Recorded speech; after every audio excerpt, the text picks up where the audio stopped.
I'll be honest with you. I didn't recognize her at first. The rain that morning was so thick it made the town look blurred, like through the bottom of an old bottle. The asphalt was steaming, and as I passed the corner drugstore, the smell of wet pavement and coffee from Daisy's diner mixed into one memory. That's when I saw her, Mary. My Mary. Dead for 7 years. She was standing at the bus stop, wearing the same beige coat I'd buried her in. And she held the umbrella in her left hand, always the left, so she could shield her face from the wind with the right. I stopped. My heart thudded somewhere between my chest and my throat, and the first thought that came to me wasn't how, but why is she here? That's where I made my first mistake. I didn't keep walking. That evening, I sat in the kitchen listening to the old refrigerator rattle like it had a cough. I poured myself some whiskey, twice, because my hand was shaking. I kept telling myself it was just someone who looked like her. But when she came to me in a dream, same coat, only dry calm, I knew this wasn't memory playing tricks. She didn't say anything, just stood by the bedroom window where she used to watch the rain hit the glass. I waited for her to come closer, to touch me, to explain. Instead, she only tilted her head, and I heard a whisper. I'm sorry. I woke up screaming, soaked in cold sweat. And on the windowsill, a mark, as if from a wet hand. That's when I realized her sorry might cost me more than sleep. Maybe even my sanity. But what I learned later changed everything. The next morning, I went to the cemetery. The wind was sharp, the ground still soft from the night rain, sticking to my boots. I stood by her grave and, for the first time in years, didn't know what to say. The plaque looked the same as ever, only the flowers I'd left last week were gone. Completely. And next to the headstone, someone had left a candle, black, not from any store around here. I looked around, no one. But when I bent down to pick up the candle, I heard a voice behind me. You couldn't just let me go, could you? I turned, nothing. Just the sound of branches. Still, I knew that voice, to the bone, to the very last letter. That evening, my neighbor, Mrs. Holloway, told me she'd seen someone on my porch. A woman, she said. In a coat, just like the one your Mary used to wear. I brushed it off, pretended not to care, but when I came home, the front door was slightly open. In the living room, her perfume. Evening rain. The same one I'd bought her in Seattle. And the clock on the wall had stopped. Dead still at 11:47. The exact minute the doctors pronounced her time of death. I sat down in the armchair. Stayed there, motionless, until the sun disappeared behind the hills. And I knew, if Mary wanted me to hear her apology, she'd come again. And I would wait. But not to forgive. That's when I decided, this time, I'd be the one to end the conversation.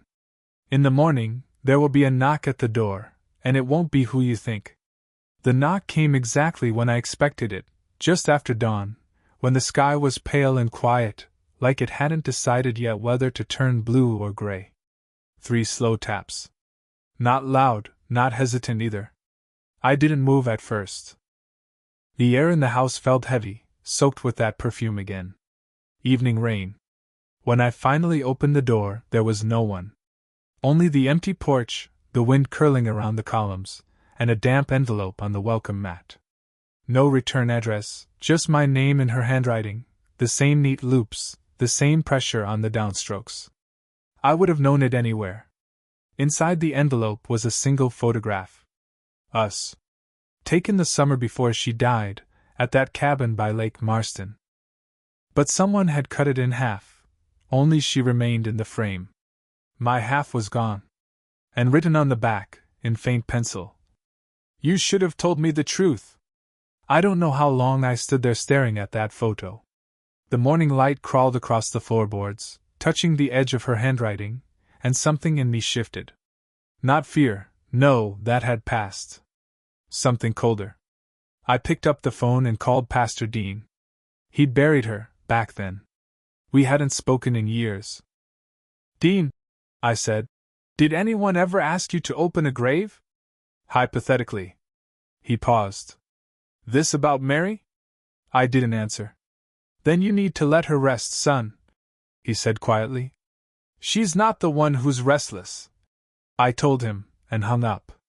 That was the first lie I told, but not to him, to myself. That night I didn't sleep. I sat in the living room with the photo on the table, the lamp flickering.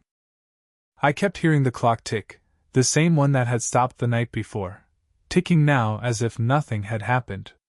Around 2 in the morning, I felt it again, the temperature drop, the kind that seeps through the skin instead of the air. Then her voice. Behind me. You should have told me. I turned. The room was empty.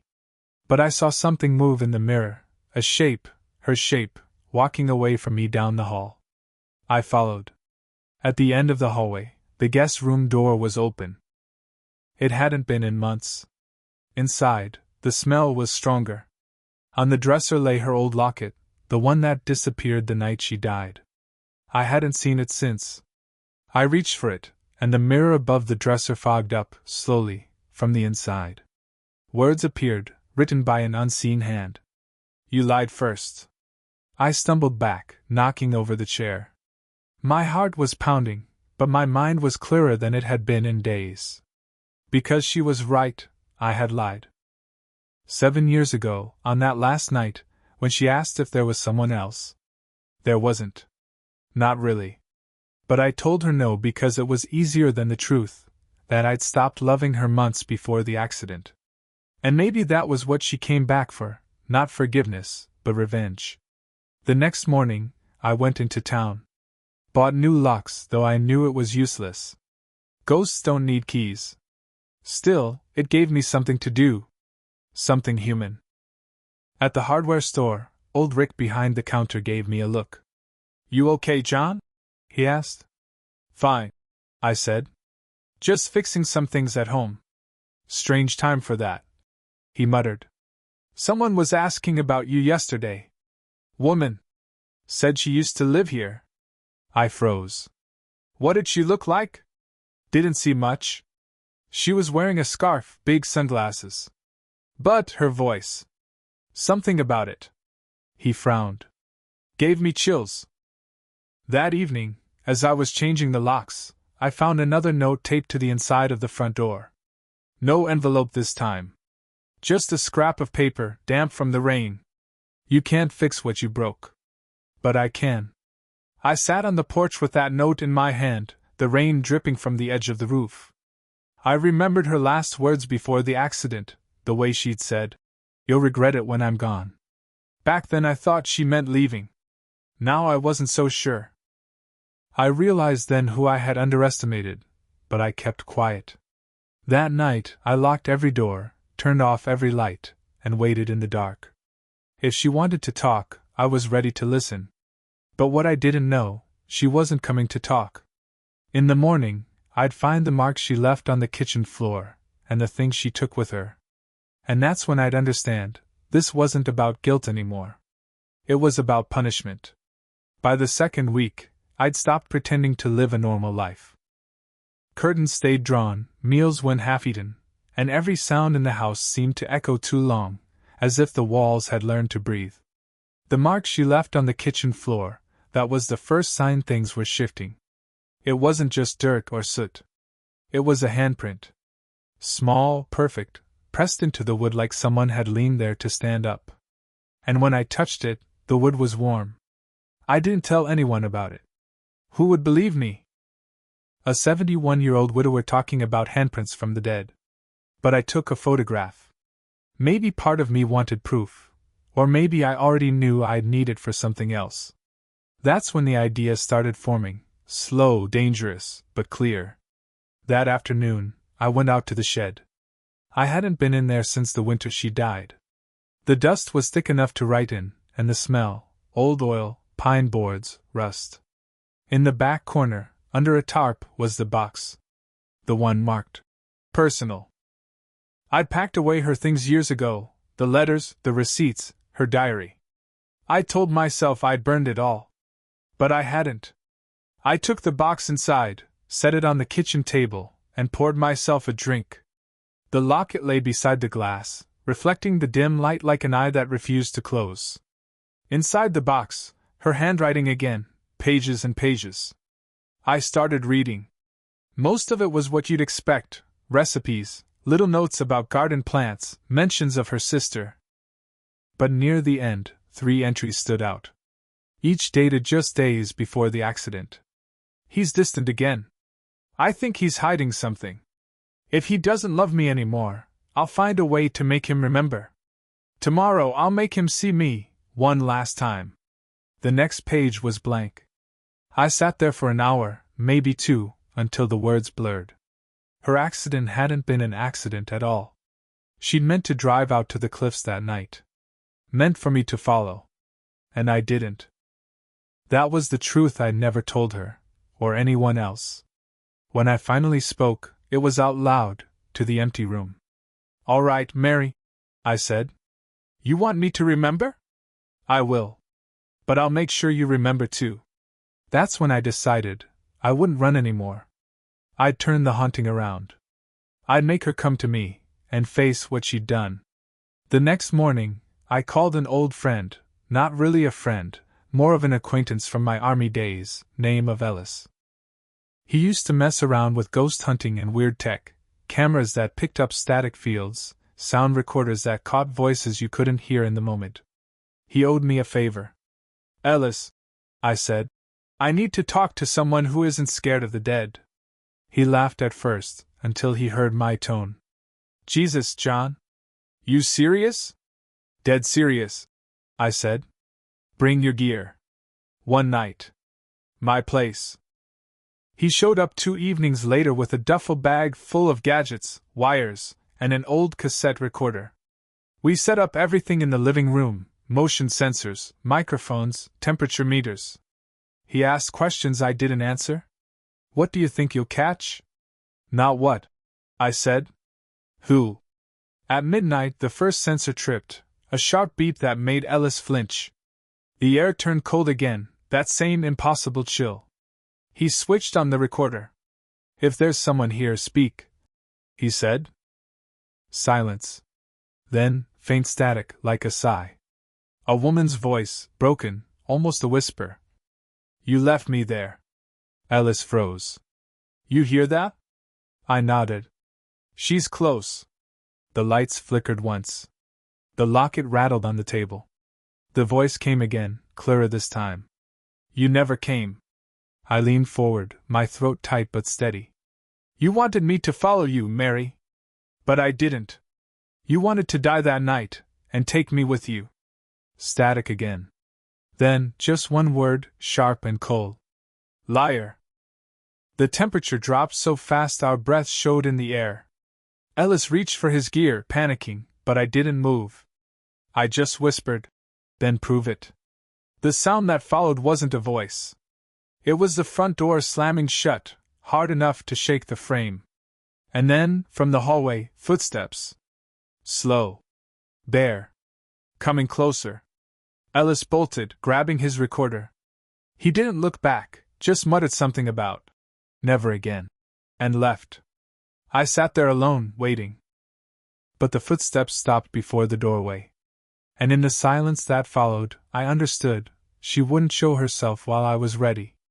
She wanted fear, not defiance. So I'd give her the opposite. I'd give her purpose.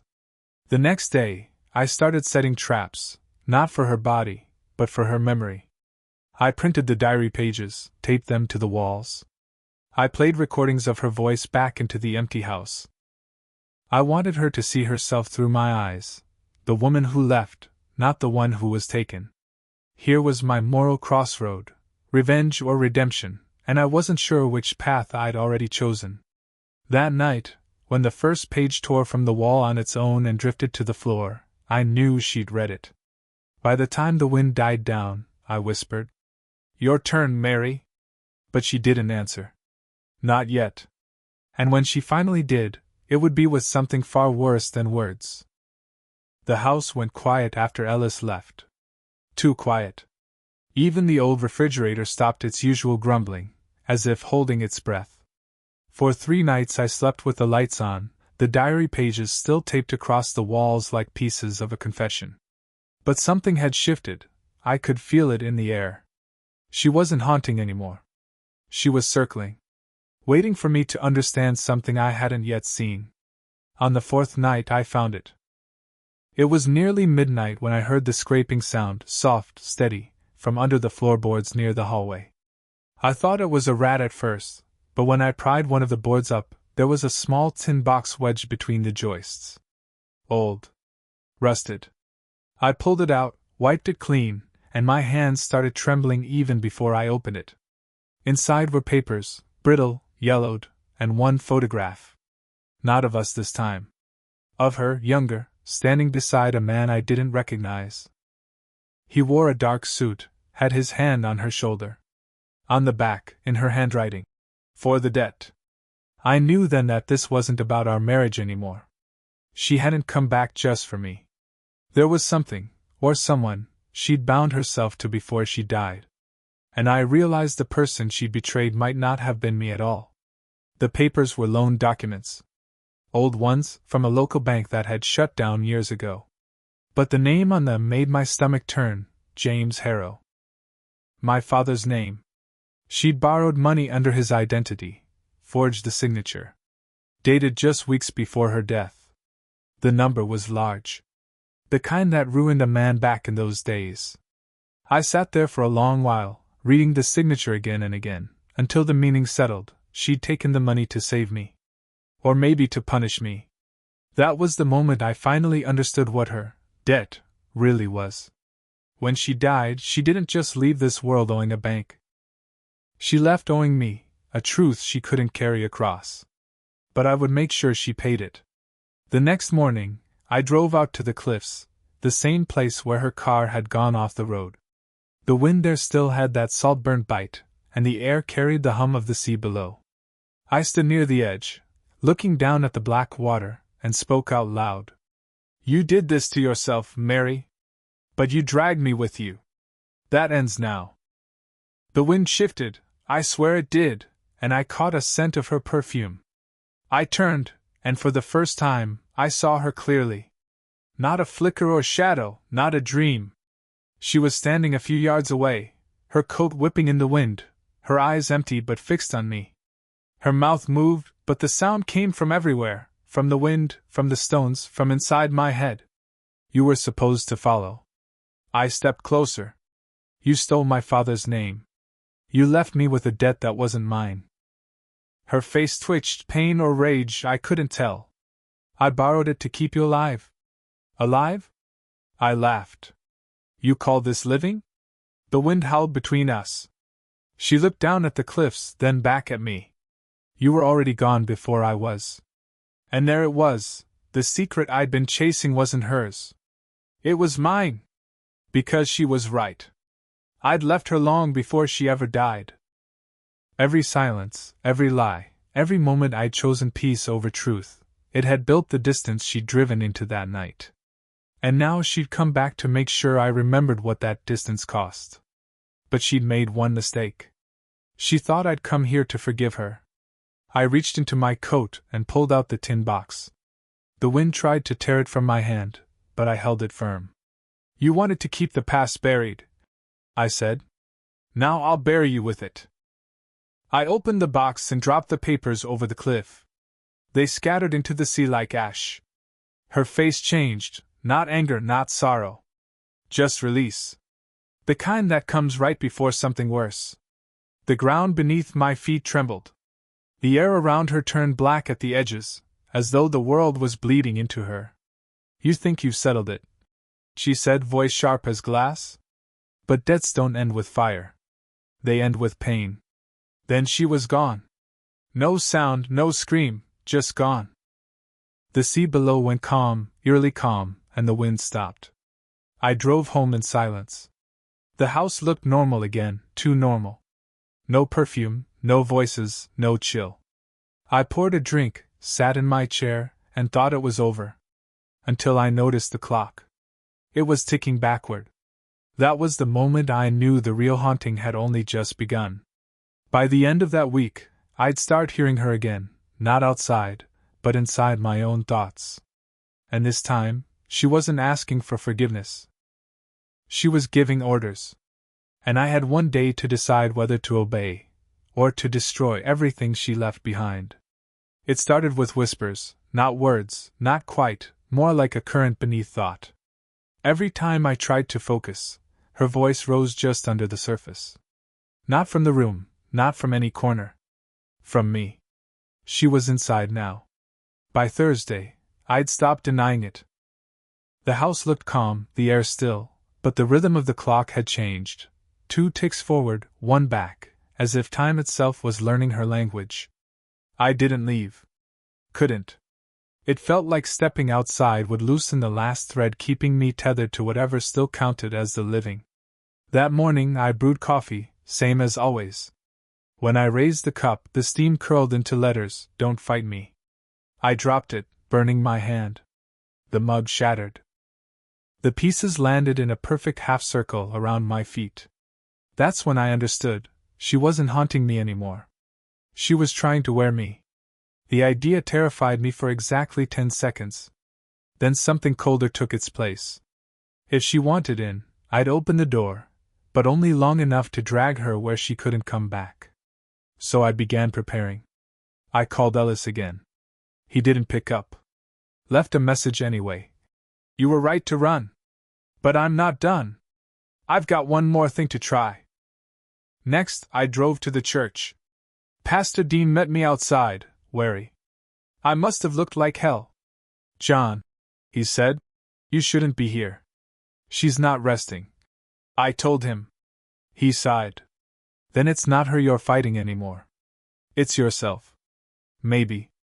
But if that's true, then I still have a chance." He wouldn't give me holy water. "You know better than to play exorcist," he said, but he let me take an old brass crucifix from the donation box. I told him I'd return it. We both knew I wouldn't. I had 12 hours to turn faith into a weapon. Back home, I cleared the dining room table, drew a rough circle with chalk, just like Ellis once showed me. Not for ghosts, for grounding. You speak inside it, you listen outside. It keeps one voice from swallowing the other. I placed her locket in the center, set the crucifix above it. Then I turned off every light. "Mary," I said, "if you want the truth, come take it." The air shifted, slow and deliberate. A sound like fabric tearing, but stretched out deeper. The shadows thickened near the window, taking her shape again. She looked almost alive now, less pale, more solid, as if she'd been feeding on my guilt and finally had enough to stand. "Why won't you let me rest?" "Because you didn't come for peace," I said. "You came for control." She smiled, the old, soft smile I used to fall for when she wanted to win an argument. "You can't separate us now. You made me stay." "No," I said. "You stayed because you couldn't stand losing." The lights flickered. The locket lifted from the table, spinning slowly. My chest burned. Her anger pressed against my ribs like a heartbeat that wasn't mine. Then she whispered something new, the word she'd never said in life. "He was never your father." I froze. "What?" Her smile widened, fragile and cruel. "The name on those papers wasn't the only lie. You've been living someone else's debt since the day you were born." My knees almost buckled. The voice in my head split into two, hers, and another one, older, deeper. "My father's. Debts don't end with fire, son." For a moment, I didn't know whose memory belonged to whom. That was my breaking point, and the only thing keeping me sane. I reached into the circle, grabbed the crucifix, and drove it into the wood beside the locket. "Then take it all," I shouted. "The name, the lies, the debt. Take what's yours and leave the rest." The house shook. The locket burst open, light poured out, cold, not bright, more like silver smoke. Her figure lurched back, torn between shadow and shape. The air crackled with something electric, and for a second, she was both there and gone, the outline of a woman dissolving into the air that used to hold her. Then silence. The locket fell shut, spinning once on the table before stopping flat. The temperature rose again. My breath came back. I sat down, every muscle shaking, staring at the spot where she'd stood. And for the first time in weeks, the clock ticked steady forward. But on the floor, written in the spilled chalk dust, I saw one last message. You can't bury a lie with another. I didn't know what she meant, not yet. But I knew one thing, this wasn't over. Not while her words were still crawling through my mind like roots under soil. I had one night left to finish this, to end her or to follow. Because when the sun came up, I wasn't sure which side of the grave I'd be standing on. By the last week, everything in the house had gone still. No whispers. No footsteps. Even the air felt cautious, as if waiting for a verdict. But peace wasn't what she'd left me, only silence, the kind that sits heavy and watches. I barely slept. The shadows had shapes now, not of her but of something after her, impressions, flickers. It's strange how quickly a haunting becomes a routine. You stop fearing the noise. You start fearing its absence. That morning, I found the locket again, not on the table where I'd left it, but hanging on the doorknob to our old bedroom. The same room she'd died thinking I didn't love her anymore. The chain was looped 3 times, neat, deliberate. Inside, instead of her photo, there was a scrap of paper, folded small. One truth left. I sat on the edge of the bed for an hour before opening it. Inside was an address. A house in town. Handwritten, but not in her hand. I recognized the script, from my father's old letters. That's when I realized what she'd been trying to tell me all along. By afternoon, I was standing in front of a small gray house at the edge of Haverhill. The kind with peeling paint and a wind chime that sounds like a warning. A young woman answered the door, cautious, polite.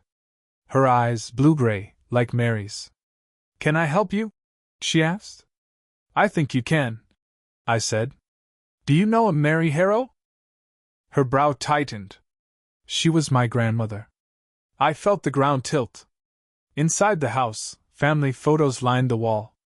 In one, a woman, Mary, older, holding a baby. The baby looked about a year old. The date on the frame read June 1981, 5 years before we ever met. That was the truth she'd hidden. The debt. The man in the old photo by the cliffs. She hadn't stolen my father's name. She'd married him. Before me. I left without another word. The woman at the door kept asking if I was all right. I wasn't. I drove back through the rain, the world outside a blur, my chest hollow. All this time I thought her haunting was punishment for betrayal, mine. But she'd come back because I'd been living her lie. Because she couldn't rest knowing I still loved a version of her that never existed. Back home, the house felt different, lighter somehow, though I couldn't tell if that was mercy or warning. I poured a drink, left it beside the locket, and said quietly, It's done. The lights flickered once, not violently, not with anger. Just a pulse, like a breath leaving. The air warmed. The clock ticked forward, and for the first time since the day I saw her ghost, it struck the right hour. I thought that was the end. But around midnight, I heard the front door open. No footsteps this time, no perfume. Just the creak of hinges, then a whisper close to my ear. Thank you for finding me. I turned. Nothing. Only the window curtains swaying in the night breeze. That should have been peace. It wasn't. Because on the kitchen table, beside my glass, lay the photograph I'd dropped over the cliff. The one I'd burned, torn, forgotten. Whole again. And behind Mary, not the stranger, not the ghost, me. Standing beside her, smiling. I don't remember that day. I don't remember ever being there. But there I was. The photo's edges curled, and a single line appeared at the bottom as if written from inside the paper itself. Now you know who followed. I couldn't move. Couldn't breathe. The sound of the clock faded into something else, a heartbeat, not mine. The lights dimmed. The house sighed. And for the first time, I realized she hadn't come for forgiveness or revenge. She'd come to trade places. I walked to the mirror in the hallway. My reflection blinked half a second late. Behind me, a woman's shape lingered, faint, watching, then smiling. The locket on the table clicked open by itself. That's where the story ends, or begins again, depending on who's telling it. So if you ever see a man walking down Main Street on a rainy morning, talking to no one but listening hard, don't stop him. Don't ask. Sometimes the dead just need a body that still remembers how to walk. And if you want to hear what happened after that night, well, you'd better be ready to believe it.